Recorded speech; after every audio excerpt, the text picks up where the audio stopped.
अगर आपकी कोई मन्नत पूरी न हो रही हो या फिर तमाम प्रयासों के बावजूद आपको करियर में सफलता न मिल रही हो या व्यक्तिगत जीवन में परेशानी चल रही हो, मसलन कोई भी दिक्कत हो, तो परेशान होने के बजाय अब की सावन सोमवार का व्रत करके यहाँ बताई गई व्रत कथा का पाठ करें।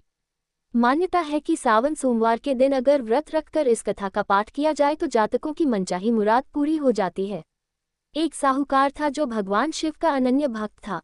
उसके पास धन धान्य किसी भी चीज की कमी नहीं थी, लेकिन उसकी कोई संतान नहीं थी और वह इसी कामना को लेकर रोज शिवजी के मंदिर जाकर दीपक जलाता था। उसके इस भक्तिभाव को देखकर एक दिन माता पार्वती ने शिवजी से कहा कि प्रभु, ये साहूकार आपका अनन्य भक्त है, इसको किसी बात का कष्ट है तो आपको उसे अवश्य दूर करना चाहिए। शिवजी बोले कि हे पार्वती, इस साहूकार के पास पुत्र नहीं है, यह इसी से दूर ही रहता है। माता पार्वती कहती हैं कि हे ईश्वर, कृपा करके इसे पुत्र का वरदान दे दीजिए।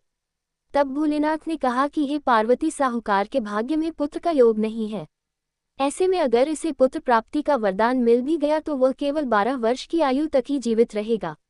ये सुनने के बाद भी माता पार्वती ने कहा कि हे प्रभु, आपको इस साहूकार को पुत्र का वर देना ही होगा, अन्यथा भक्त क्यों आपकी सेवा पूजा करेंगे। माता के बार बार कहने से भोलेनाथ ने साहूकार को पुत्र का वरदान दिया, लेकिन ये भी कहा कि वह केवल 12 वर्ष तक ही जीवित रहेगा। साहूकार यह सारी बातें सुन रहा था, इसलिए उसे न तो खुशी हुई और न ही दुख।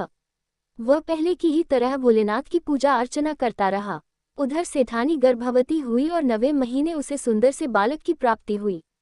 परिवार में खूब हर्षोल्लास मनाया गया, लेकिन साहूकार पहले ही की तरह रहा और उसने बालक की 12 वर्ष की आयु का जिक्र किसी से भी नहीं किया। जब बालक 11 वर्ष की आयु हो गई तो एक दिन साहूकार की सेठानी ने बालक के विवाह के लिए कहा, तो साहूकार ने कहा कि वह अभी बालक को पढ़ने के लिए काशी जी भेजेगा। इसके बाद उसने बालक के मामा जी को बुलाया और कहा कि इसे काशी पढ़ने के लिए ले जाओ और रास्ते में जिस भी स्थान पर रुकना वहां यज्ञ करते और ब्राह्मणों को भोजन कराते हुए आगे बढ़ना। उन्होंने भी इसी तरह करते हुए जा रहे थे कि रास्ते में एक राजकुमारी का विवाह था। जिससे उसका विवाह होना था वह एक आंख से काना था। तो उसके पिता ने जब अति सुंदर साहूकार के बेटे को देखा तो उनके मन में आया कि क्यों न इसे ही घोड़ी पर बिठाकर शादी के सारे कार्य संपन्न करा लिए जाएं। तो उन्होंने मामा से बात की और कहा कि इसके बदले में वह अथाह धन देंगे, तो वह भी राजी हो गए। इसके बाद साहूकार का बेटा विवाह की बेदी पर बैठा और जब विवाह कार्य संपन्न हो गए तो जाने से पहले उसने राजकुमारी की चुंदरी के पल्ले पर लिखा कि तेरा विवाह तो मेरे साथ हुआ, लेकिन जिस राजकुमार के साथ भेजेंगे वह तो एक आंख का काना है। इसके बाद वह अपने मामा के साथ काशी के लिए चला गया। उधर जब राजकुमार ने अपनी चुनरी पर यह लिखा हुआ पाया तो उसने राजकुमार के साथ जाने से मना कर दिया। तो राजा ने भी अपनी पुत्री को बारात के साथ विदा नहीं किया। बारात वापस लौट गई। उधर मामा और भांजे काशी जी पहुंच गए थे। एक दिन जब मामा ने यज्ञ रचा रखा था और भांजा बहुत देर तक बाहर नहीं आया तो मामा ने अंदर जाकर देखा तो भांजे के प्राण निकल चुके थे। वह बहुत परेशान हुए, लेकिन सोचा कि अभी रोना पीटना मचाया तो ब्राह्मण चले जाएंगे और यज्ञ का कार्य अधूरा रह जाएगा। जब यज्ञ संपन्न हुआ तो मामा ने रोना पीटना शुरू किया। उसी समय शिव पार्वती उधर से जा रहे थे तो माता पार्वती ने शिवजी से पूछा, हे प्रभु, ये कौन रो रहा है। तभी उन्हें पता चलता है कि यह तो भोलेनाथ के आशीर्वाद से जन्मा साहूकार का पुत्र है। तब माता पार्वती कहती हैं कि हे स्वामी, इसे जीवित कर दे, अन्यथा रोते रोते इसके माता पिता के प्राण निकल जाएंगे। तब भोलेनाथ ने कहा कि हे पार्वती, इसकी आयु इतनी ही थी सो वह भोग चुका। लेकिन माँ के बार बार आग्रह करने पर भोलेनाथ ने उसे जीवित कर दिया। लड़का ओम नमः शिवाय करते हुए जी उठा और मामा भांजे दोनों ने ईश्वर को धन्यवाद दिया और अपनी नगरी की ओर लौटे।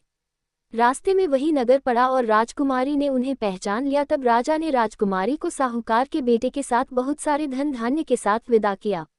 उधर साहूकार Ora Usaki Patni Chata Parabatha, Unhan Yaha Prana Kara Raka Daki Yadi Anaka Putra Sakusala na Lata Tavaha Chata Se Kudakara Pain Prana Tyaga Denj, Tabi Laraki K Mama Ne Akara Sahukara K Bet Ora Bahu K An Ka Samakara Sunaya Lekina Venahi Manam Tamama Ne Sapatha Pravaka Kaha Tabatadanam Ko Visvasa Ho Gaya Ora Danam Ne Apain Bet Bahu Kasvagata Kia. Usi Rata Sahukara Ko Svapna Ne Savaji Ne Darsana Dia Ora Kaha Ki Tumare Puyana Se Mame Prasana Wa. Isi Prakara Jobi Vyakti Isa Katha Ko Parhega Yasunaga Usak Samastadu. Ka Dura Ho Jange Ora Manovanchita Sabi Kamanam Ki Prati Hogi.